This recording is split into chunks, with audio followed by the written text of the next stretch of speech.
بسم اللہ الرحمن الرحیم۔ السلام علیکم ناظرین۔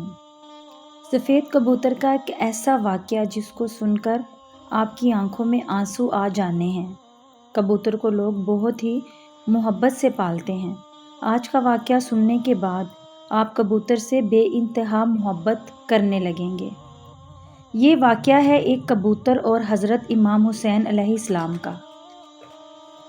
61 ہجری 10 محرم کے دن کربلا میں حضرت امام حسین علیہ السلام کا سر مبارک آپ کے بدن سے جدا کر دیا گیا۔ پیارے نبی محمد صلی اللہ علیہ وآلہ وسلم کی شہزادیوں کو قید کر لیا گیا۔ امام حسین علیہ السلام کے غم میں آسمان بھی برس برس کے رو رہا تھا۔ 10 محرم کو ایک سفید کبوتر کربلا کے میدان سے گزر رہا تھا۔ کبوتر نے دیکھا کہ کربلا کی تپتی ہوئی زمین پر رسول کے نواسے کا جسم مبارک تنہا پڑا ہے۔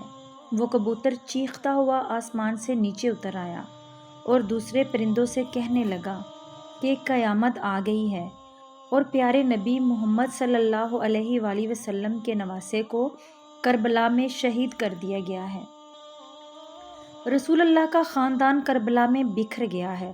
یوں کبوتر کربلا میں آ کر پھرنے لگے، امام حسین علیہ السلام کے غم رونے لگے اور اس کبوتر نے اپنے آپ کو حضرت امام حسین علیہ السلام کے خون سے تر کر لیا اور واپس اڑ گیا۔ پھر وہ کبوتر اڑتا ہوا مدینہ شریف جا پہنچا اور طواف کی طرح پیارے آقا صلی اللہ علیہ وآلہ وسلم کے روضے کے ارد گرد چکر کاٹنے لگا۔ اس کبوتر کے پروں سے خون کے قطرے ٹپک رہے تھے۔ مدینہ کے لوگوں نے جب کبوتر کا یہ حال دیکھا تو وہ حیران اور پریشان ہو گئے۔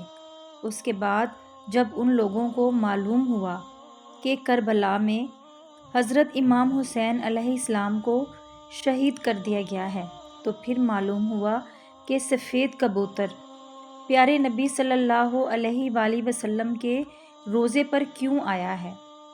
کبوتر یہ پیغام دینے کے لیے آیا تھا کہ رسول اللہ کے نواسے کو بے دردی سے شہید کر دیا گیا ہے۔ اس لیے بزرگوں نے ارشاد فرمایا ہے کہ دنیا میں جو سفید رنگ کا کبوتر ہے وہ اسی کبوتر کی نسل میں سے ہے۔ اس لیے اللہ تعالیٰ نے ان کبوتروں میں اتنی شفا اور برکت رکھی ہے۔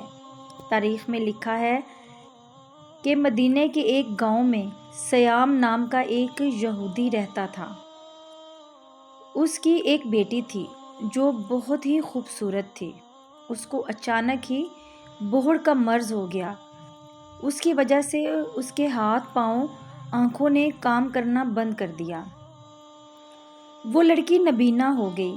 اس لڑکی کو دیکھ کے اس کے رشتہ دار، اس کے محلے کے لوگ اس سے شدید نفرت کرنے لگے اور لوگ باتیں کہ کہیں یہ مرض ہمیں نہ لگ جائے۔ وہ یہودی اپنی بیٹی کو لے کر اس شہر سے دور چلا گیا۔ ایک باغ میں جا کر اس نے اپنی رہائش کر لی۔ وہ یہودی سارا دن شہر میں کام کرتا اور واپس شام میں اپنی بیٹی کے پاس آ جاتا۔ ایک دن ایسا ہوا کہ وہ یہودی اپنے کام میں اتنا مصروف ہو گیا کہ شام میں اپنی بیٹی کے پاس نہ آ سکا۔ لڑکی پریشان ہو گئی کہ اتنا وقت ہو گیا ہے اور میرے والد ابھی تک نہیں آئے۔ اپنے والد کو ڈھونڈتے ہوئے ایک درخت کے نیچے جا پہنچی۔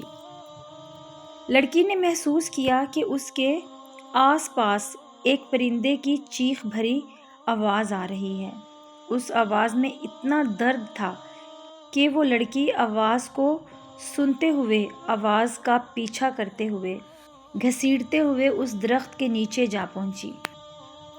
حالانکہ وہ لڑکی دیکھ نہیں سکتی تھی، پھر بھی اس لڑکی نے اپنا سر اٹھایا اور درخت کے اوپر دیکھا۔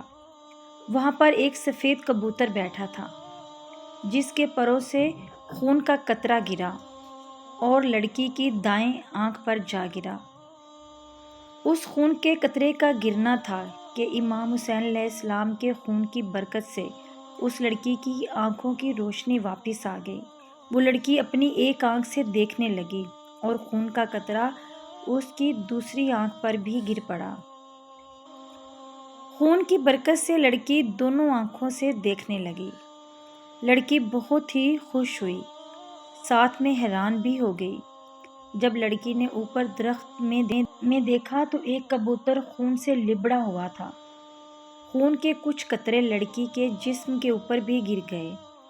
ان قطروں کو لڑکی نے اپنے جسم کے اوپر مل لیا اور اس کا پورا جسم ٹھیک ہو گیا۔ امام حسین علیہ السلام کے خون کی برکت سے لڑکی کو مکمل شفا مل گئی۔ اس خون میں ایسی شفا تھی کہ لڑکی پہلے سے بھی حسین ہو گئی۔ لڑکی خوش ہو کر اٹھی اور باغ سے باہر اپنے باپ کی تلاش میں نکلی۔ جیسے ہی باہر آئی تو سامنے اس کا والد تھا۔ اس کے والد نے اس لڑکی سے پوچھا کہ اے لڑکی، تم کون ہو؟ یہاں میری ایک بیٹی رہتی ہے، اس جگہ میں اس کو چھوڑ کر گیا تھا، وہاں وہ موجود نہیں، کیا تم کو پتہ ہے کہ میری بیٹی کہاں ہے؟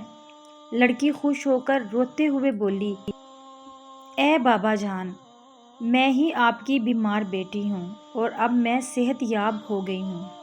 یہودی یہ سن کر اتنا خوش ہوا کہ اس کی آنکھوں میں آنسو آ گئے اور خوشی سے اپنی بیٹی کو گلے لگایا اور بولا، اے بیٹی، تجھے اپنی آنکھوں سے دکھنے کیسے لگ گیا؟ اس کی بیٹی نے اس کو پورا واقعہ سنایا۔ وہ لڑکی اپنے باپ کو اس درخت کے نیچے لے گئی۔ یہودی نے کبوتر سے کہا، اے خوبصورت پرندے، تیری اس دردناک آواز کے پیچھے وجہ کیا ہے اور تیرے پروں سے یہ مبارک خون کس کا ہے جس خون میں اتنی شفا ہے؟ کبوتر نے جواب دیا، یہ خون محمد صلی اللہ علیہ وآلہ وسلم کے نواسے امام حسین علیہ السلام کا ہے، جس کو ظالموں نے کربلا میں شہید کر دیا ہے۔ یہ اسی خون کی برکت ہے۔ یہودی یہ سن کر اسی جگہ پر مسلمان ہو گیا۔ جب کوئی بھی یہودی سے مسلمان ہونے کی وجہ پوچھتا تو یہودی واقعہ انہیں تفصیل سے بتاتا۔ سلام ہو پیارے نبی سرکار دو عالم پر، سلام ہو محمد صلی اللہ علیہ وآلہ وسلم کے خاندان پر، سلام ہو اس پاک خون پر جو کربلا کے تپتی ہوئی زمین پر بہتا رہا۔ رسول کے دین کو بچانے کے لیے پیارے نبی صلی اللہ علیہ وآلہ وسلم کے خاندان نے اپنی اور اپنے پیاروں کی قربانیاں دے دیں، ہمیں کوئی قربانی بھی نہیں دینی پڑی۔ اتنی آسانی سے ہمیں اسلام مل گیا۔ ہم بھی کیسے لوگ ہیں، پھر بھی شکر ادا نہیں کرتے اور نماز نہیں پڑھتے۔ اللہ تعالیٰ ہم سب کو شہدائے کربلا کے صدقے میں نماز پڑھنے کی اور نیک اعمال کرنے کی توفیق عطا فرمائے، آمین ثم آمین یا رب العالمین۔